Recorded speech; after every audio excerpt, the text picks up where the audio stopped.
आपका अगर विरोध करती है तो यह सब पति कि अभिमाना अनारी भवै जब पूरे रुपया। अगर ऐसा पति को विरोध करने वाली नारी है, अरे चौधरी जी ये हमसे क्या लगा देते हैं, हम क्या करें। चलिए तो ये आपका जो लिखा हुआ है आपको मैं बता देना चाहता हूँ कि यदि अगर प्रवचन करता तो उसका कहने का ढंग क्या होता है, इसे मैं बता दे रहा हूँ। प्रवचन करता के पास ढोलक तबला रहता है, प्रवचन करता लीलाम में टीका मार के बैठ जाता है और सब भारत के सूर्य जो आपका 90-85% के लोग हैं, आप समझते हैं कि बहुत बड़ा महात्मा है, चलो प्रवचन सुने। उनका कहने का ढंग क्या होता है बस उससे मैं बताता हूँ। नहीं आया मेरे बहिरे करो दिया दीदिया ऐसा उपति कर किए अपमाना नारे कमाए जम पूरे दुखी नाना ये कहीं दल में कहीं रतने माँ काय वचन मन पति माँ श्री राम जय राम बोलो श्री राम जय जय राम मंगल भवने मंगलहारी सर्व सुदर्शन अजर बिहारी बोलो श्री राम जय राम। ये कहते प्रवचन वक्ता समाप्त करता है और लोगों से 85-90% से ताली लगवाता है।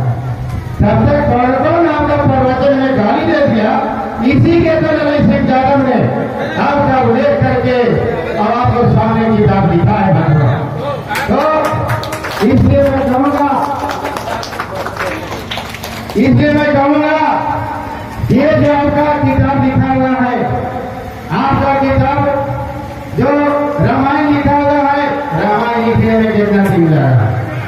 रामायण लिखने में लगा तुलसीदास का। सबसे पहले जान लीजिए कि तुलसीदास का जन्म 1554 ईस्वी में हुआ और चित्रकूट के घाट पर उन्होंने शुरू किया। तो 1554 ईस्वी में जब हुआ तो 1631 में उन्होंने रामायण लिखना शुरू किया। 1554 में जन्म होता है और 1631 में जब रामायण लिखना शुरू किए तो रामायण लिखने में टाइम लगा 2 साल 7 महीना 26 दिन लगा। 2 महीना 7 साल 26 दिन लगा बंधुओं। और क्या करके शुरू करते हैं रामायण लिखेगा तुलसीदास चित्रकूट के घाट पर, चित्रकूट के घाट पर लगे संतन के भीड़ और तुलसीदास चंदन काले गोविंद ये कहते शुरू करते। आप बताइए कि 1631 में रघु कहा जिसको रामचंद्र जी, तो रामचंद्र जी 1631 में जब शुरू किए थे तुलसीदास रामायण लिखने के लिए, तो कहा उस समय रामचंद्र जी थे जो कहा कि मैं चंदन हाथ पर खींचा राम जी के टीका ले रहा हूँ, थे उस समय। ये बात को हाथ लगाइए सिंह यादव के पिता जी के बता रहे हैं, आप किसको बता रहे हैं? ये किताब में लिखा जो रामायण लिखा तो तुलसीदास के जो भक्तियां घेर दिए हैं ललित सिंह यादव, उसी के बारे में लिखा किया है।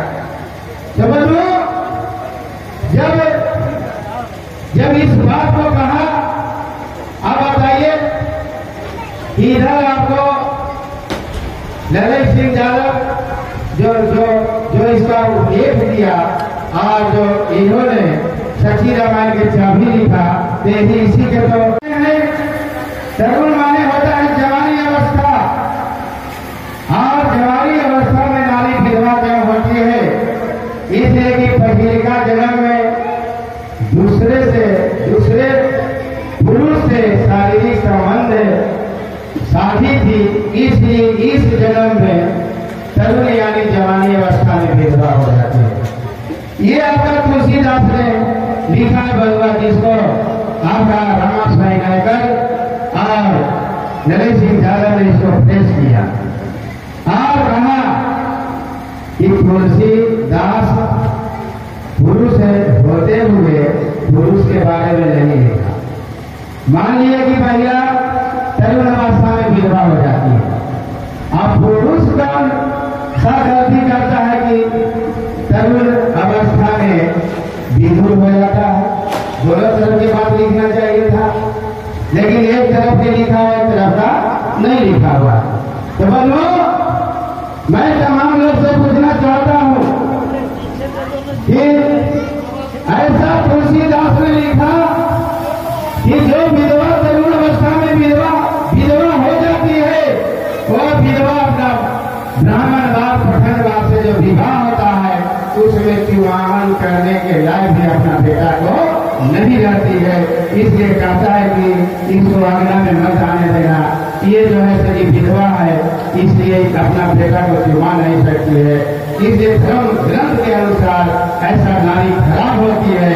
आप लोग बैठकर सुने भी होंगे, जो 8.5 से विवाह होता है उसमें विधवा का विवाहन नहीं करने का आदेश रहता है। बंधुओं, तो ये बात इसलिए मैं कह रहा हूं, बताए बहने कि तरुण अवस्था में इंदिरा गांधी विधवा हुई, तरुण अवस्था में सोनिया गांधी विधवा हुई, तरुण अवस्था में मेनका गांधी विधवा हुई, लेकिन देश का ब्राह्मण कोई न कहा कि खराब है, इसको राजपाट चलाने से दखल कर देना चाहिए, ऐसा कोई नहीं कहा, ऐसा कोई नहीं कहा। इसलिए शूद्रों का नारियों का जैसे कि कहा कि ये खराब होती है। ब्राह्मणी तो भीतर व्यवस्था में विधवा थी। ये आपका रामास्वामी नायकर है और नरेश सिंह यादव का जो सची रामायण है बंधुओं, उसमें सारे पठनवाद का आपका जैसे कि पर्दाफाश किया। दूसरा क्या लिखा, धुरंधर मुखिया जी अगर सुन रहे हैं तो पुष्पांजलि जो उधर के लोग नहीं, रामायण में जिसका पर्दाफाश किया गया है सजन में नहीं वही रोधी अतिरिया ऐसा भूपति करे कि अपना अनारी पवे जम पूरे रुखेना एक ही धर्म में कहीं व्रत का और खाए वचन मन पति पर प्रेमा। अब रामचरितमानस का प्रवचन वक्ता जब बनारस से आते हैं और इलाके में जब जग होता है तो जो जग के आयोजन मंडल होता है प्रचार करता है कि रामचरितमानस का प्रधान विद्वान जग में पधार रहे हैं, प्रवचन करने आ रहे हैं, इसलिए सभी माताएं बहनों से निवेदन है कि यहाँ पर आवे और प्रवचन सुन करके लाभ उठावे। ये आपका प्रचार होता है माताएं बहने। और ये जो लिखा है जो रामायण में वो क्या लिखा है,